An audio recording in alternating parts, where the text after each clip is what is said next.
What's up, everybody? It's the Brownwaterb Banter podcast. I am Jared Seymour, and I'm here today once again through Zoom with Josh from Gold Tap Honey. Put a message out there on a Facebook group if any local businesses wanted to talk, and Josh responded. Josh, first of all, thanks for jumping in on here and doing this today. Can you tell us a little bit about Gold Tap Honey? Sure. We're a local small batch artisan honey business here on the Gulf Coast, and we provide our honey up and down the coast to people lucky enough to actually get their hands on it. We go all the way out to Ocean Springs, all the way over to Bay St. Louis. We've had beehives, all up and down the coast to be able to provide people truly small batch honey from their towns. We've consolidated a little bit, but all of our honey is still from the Gulf Coast. And yeah, so we're out there on Facebook, we're out there on Instagram, we've got a website, so check us out. Yeah, man, I was doing a little Facebook stalking after we did our correspondence there. It looks like you've been on the Miss Congeniality show. I've seen where you've done some stuff with White Pillars, I think. Is that correct? Yeah, White Pillars over in Biloxi. Chef Austin, really great guy, really great food. What they're doing over there is actually exactly what we're trying to market towards. He does all farm to table. We call it hive to table, but he carries our honey exclusively, and it's kind of hard to make our honey any better, but he definitely he'll make you wonder. Yeah. I saw a picture. I don't know if it was through them, but of a biscuit with y'all's honey all over the top of it, and it don't get much better than that. Yeah, that's total like the fallback. People are like, what do you do with the honey? And people always want to throw it on a biscuit. We tell people there's a whole lot more to do with it than just a biscuit. But yeah. Well, this is the South, so right, that's the first place we're taking it. How does one get into the honey business, man? Like, is this a hobby for you first, or is this Yeah, it was a complete hobby. So we're prior military. We've been all over the place. We were up in Ohio, and we had a little hobby farm. That's pretty much where you have a little farm, but it doesn't really make any money. You just have all the stuff, and one day you realize, like, hey, this is a whole lot more work than it's worth. But yeah, we did it for the purpose of just being able to like provide healthy, natural things for our family to eat. And I had mentors, people that would help me out, teach me how to do stuff. I wasn't raised on a farm at all, and one of the guys mentoring me said, hey, you should really look at bees. And I was like, I don't know about that. And he had a beehive. He took me into it, and I was like, all right, this is actually pretty cool. So I took some bee classes up in Medina, Ohio, and the rest is history. I fell in love with it. You get addicted real quick, and it went from a hobby to a little sideline business. That's awesome. Yeah, I was looking at your website. I mean, it looks very good, super professional. Your logos, like, I love the kind of the imagery that y'all are promoting through your business, right? Yeah, something we're really trying to do is, like, honey's been around for a long time, and you can change honey, but usually when you do, you're changing it for the worse. And a lot of people don't realize what goes into honey production or just agriculture in general. Everybody thinks Old McDonald when they think of the local farm, but that's just not agriculture. You got the grow yards and everything, and beekeeping is a whole lot different. We hear a lot about the bad things that are happening with bees, the colony collapse, the mites. There's all kinds of things that are messing with our bees right now and killing them. And so overcoming, I guess the technical difficulties, my computer decided to do all its updates right then, and it shut down and reboot. I was like, yeah, that's when it always wants to do that kind of stuff. I've been on my work computer all morning. This is my personal, so. Okay, all good. Yeah, those damn Windows updates, man. So I think you were talking about the bee population, like the devastation. So we can just start right back there. Okay, sure. So yeah I was kind of saying, like, how everyone kind of pictures agriculture as a certain way. It's just not that way. That carries over into beekeeping. A lot of things that are hurting the bee population. So to overcome that, the beekeepers use a lot of medicines. They feed bees artificial things, and a lot of our big crops are becoming monocrops. And by that, like, you have a farmer who used to grow 7, 8 different things. Now it's just one mass field of corn or cotton or whatever the case might be. Right. So the bee's diet has become very small and confined to only 1 or 2 things. So what's different about our business is we really work hard at producing a honey that comes from a hive of what you, the non-beekeeper, would think it comes from. We're trying to recreate that old McDonald kind of feel with a wholesome, all natural. We don't use harsh chemicals. We don't feed our bees sugar water or supplements. It's truly hive to table. That's why we got into it. So we're trying to pass it on. Right on. Is it bad to feed them? It's funny you say that, because some guy that I follow online who has nothing to do with bees, just got a beehive, and he was feeding them sugar water on top of the hive. Is that really not correct? So it all depends. And to me, I look at sugar water as a medicine. It's like a supplement. It's not necessarily bad if your bees are going to starve. And if you have to give them some kind of food, I mean, if you don't feed them, there are times that your bees will die if they just have nothing to collect. But if you don't have to feed them the sugar water, then I would say definitely don't. If you're trying to do like much more natural, and there's reasons for that sugar water, there's huge debates out there with all the beekeeper geeks, but it changes the pH in the bee's stomach, which makes them more susceptible to other diseases. It's kind of like taking your kid to Burger King. Hey, hamburger meat's not that horribly bad, but if you eat Burger King every day, yeah, it tastes good, but it's gonna change you. And the same is with sugar water. So, okay. And people do it just to stimulate the bees. So it simulates a nectar flow. So in springtime, when things are blooming, the bees can go out and get nectar. So if you're dumping all that sugar water in there, you're artificially stimulating the bee to start producing early. So the big guys do it, the big corporations, because they're really trying to turn over those profits. Right. Well, all the books, all the YouTube, all that stuff kind of trickles down because the big guys teach it. Little home, beekeepers, they look to see what the big guys do, and so they just think like, oh, that's what I have to do. And so they do. They just dump sugar water in it. Some of them don't even understand why they're doing it. And that will affect the quality, the taste, I'm assuming, of the honey? It does. And it's kind of like if you get like a nice wine, and honey and wine and all those cool artisan things, cheese, beer, it doesn't matter what it is. If you get a cheap wine and you have a advanced palate or a developed palate, right, and then you drink like a really nice wine, you can tell the difference.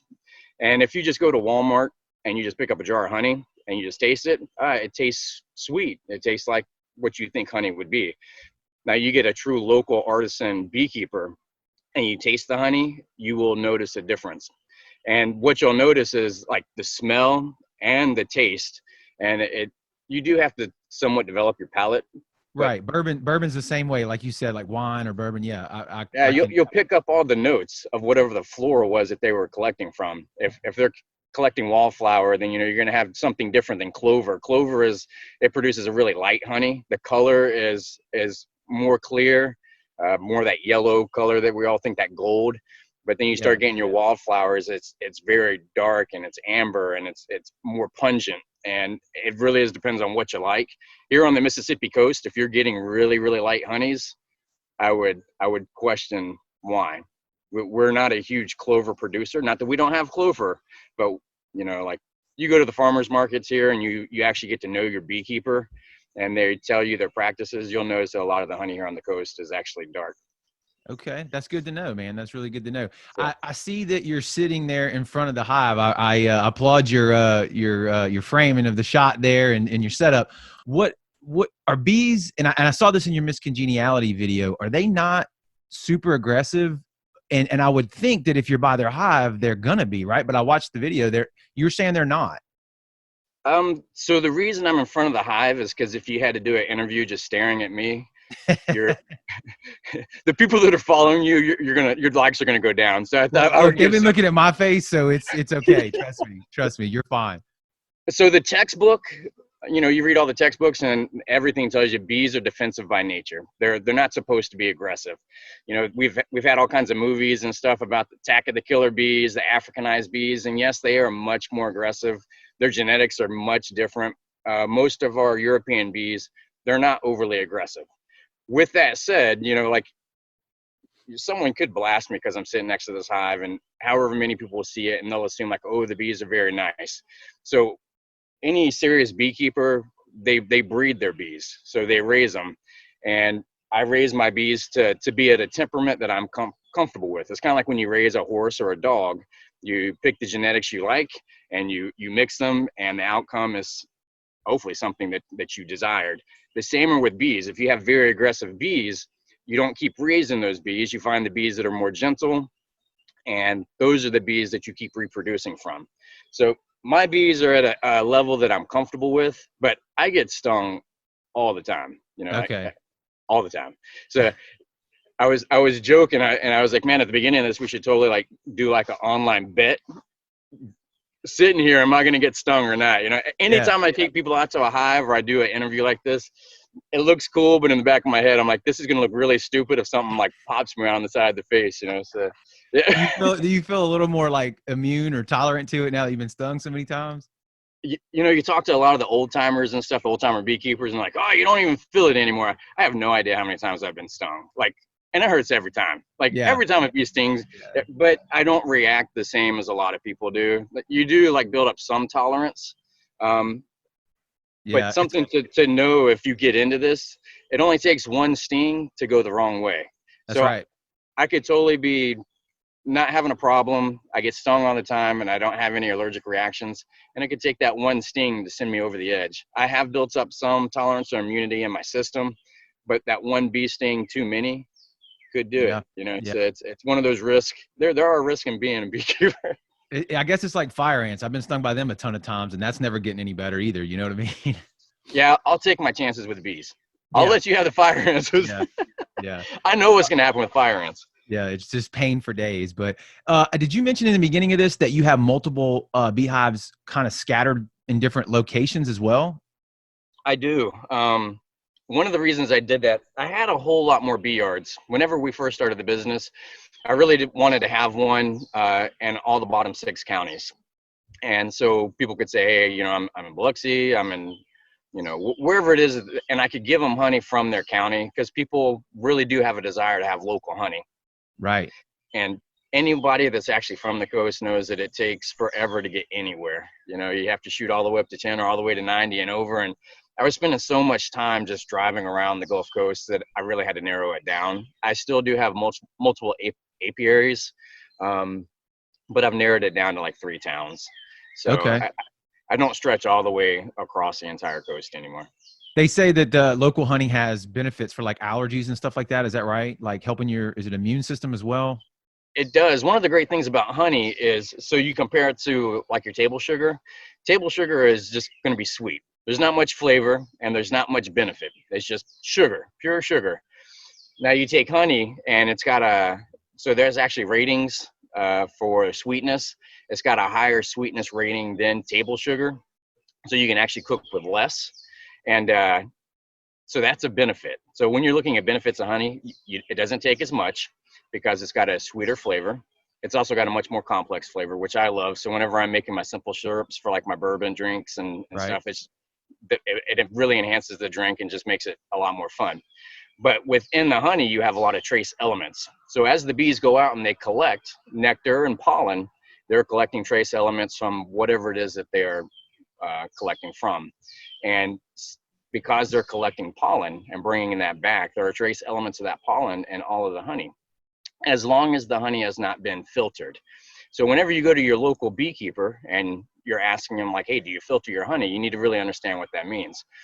Filtration is whenever they take usually a piston type pump and they force it through a filter, a micron filter, and it's going to strain out any of the trace elements. So you lose all the pollen. Your local beekeeper, you might say, hey, do you filter? And he'll say yes, but what he's really most likely saying is that he's straining. So he strains it, or she strains it, just to get the bug guts out. Right. So as they spin out that honey, you might have an old bee leg or something. So most local beekeepers and small beekeepers actually filter, but it's truly straining. True filtration is very expensive. But when you go to Walmart or those places, unless the label very specifically says that it's not and it's raw, then most likely you're getting filtered honey and you're not getting all those good trace elements and other things that you want, that you think you're getting from honey. Yeah, I guess so. Leaving that in there, like you're saying with those trace elements, it's kind of like micro exposing yourself to that kind of thing, and hopefully you won't have as big a reaction to it when pollen is everywhere, right? Correct. And that's what it is. And if you get it from your local area, whatever's blooming, that's what the bees are collecting from. And so you do get those trace elements. Yeah. You mentioned that with the mixing your drink. So we got, hopefully got some bourbon fans that we're starting to develop here on the show. So they need to reach out to you and get some of this. If you're going to spend a lot of money on bourbon, why not spend some, good money on get some good quality honey, right?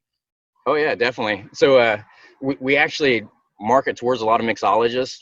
And some of those definitely are professional. Over on White Pillars, we got Justin, who's phenomenal. You go in there and have a drink, and he can tell you about anything he's making, the history of it, and he's just really great. We actually have a pop-up mixologist that I work with, Justin Carney. You can find him on Instagram and stuff, and we have him pop up time to time, like in our stories, and he's mixing drinks and doing a lot of fun things. And he's actually an award-winning mixologist. Here on the coast, just a couple months ago, we had a competition, and he used our honey in the competition and came in first place. So we say mixologist, but what that really means is any guy at home thinking he's a mixologist and wants to do something fancy. It's just a lot of fun. It makes the process, that much cooler. And I don't know. I feel more manly when I make my own drink with. It's cool. Extra ingredients. Yeah. I like when people kind of nerd out on anything, whether it's bees or we've had Yeasty Beastie on the show, where it's brewing your own beer, like whatever your thing is. I love to talk to people that are into stuff like that, especially when it's something I'm not familiar with, Definitely. Cool. Talking about beer, Chandelier Brewing, they've gotten some of our honey and done some very small batch select beers, and we've talked about trying to do something a little bit bigger. The catch is I am artisan, so I'm a small batch, so I don't produce barrels and barrels of this stuff. So, and those guys, they can crank out some beer, So we've chatted, and they've done some small little things. So if you go in there enough, you might get lucky enough to have something. Yeah, absolutely. And if they do put something out, let us know about it, and we'll send some people that way and see if we can't try it. I'd love to try it. That'd be awesome. Yeah, no doubt. We had another little technical issue there. We lost the connection, but we're back. Let me ask you this question before we wrap things up. How is this COVID and the pandemic thing affecting your small business? How is it affecting you? I guess the best way to put it. As far as the business goes, honestly, it hasn't. Beekeepers are usually isolated out in the field anyways. Right. Sometimes I get visitors, but we're small enough that I don't have a huge company of people out there in a bee yard. It's usually me, maybe one other person. So it's just kind of been me out in the bee yards. So as far as the actual beekeeping part, I haven't been impacted at all. As far as honey sales, they've actually gone up. I don't know if it's because people are home and they're wanting to buy online more, but my sales are actually up and the beekeeping is the same. Yeah, maybe it's that mixing with the bourbon thing you were talking about, because I gotta believe alcohol sales are way up right now. Yeah, bourbon sales are up. Yeah, there's no doubt about that. Well, that's good to hear. That you're still, it hasn't affected you that much. That's good, actually, in a positive way. So that's great news to hear. But what about people that want to reach out and follow you either on your social accounts? What's the best way to get in touch with you, and also best way to order your product? Yeah, so we do have a website. It's www.goldtaphoney.com, and we're on Instagram, Gold Tap Honey. We're on Facebook, same. It's the same throughout. And out there, you can message us, you can call us. Phone numbers are all out there. So yeah, definitely. If you ever have questions, if you want to buy the product, you can buy it online. It is scattered somewhat on the coast. We're somewhat selective on who we allow to carry our honey because we are really working on building a certain image. Right. But you can find it hiding in some little places. But yeah, you can definitely get it online. Okay, man, that's awesome. I'm gonna actually check it out. I was looking at your website and it looks pretty cool. So I wanna see what it's all about. Once things get back to normal, man, I'd love to have you back in on another episode in the studio, and we can really dive into honey, even more. Yeah, or we can get you in a bee suit out in a hive. I'll do it. I don't care. I'm not. When my wife sees a bee or a wasp or anything, she freaks out and starts swinging at him and stuff. And I'm always telling her, like, you got to be calm, man. You got to be cool. Yeah, that's true. Yeah, just to chill out. A bee won't mess with you. A wasp, that's the devil's bug. It'll sting you just because it's not nice. So. That's right. Those evil things. But those evil things. Thanks again, Josh, man. Nothing but the best. Thanks for taking the time out to come jump on this interview with me. I appreciate it. I appreciate it. It was a good time. All right, man. Take care. You too now.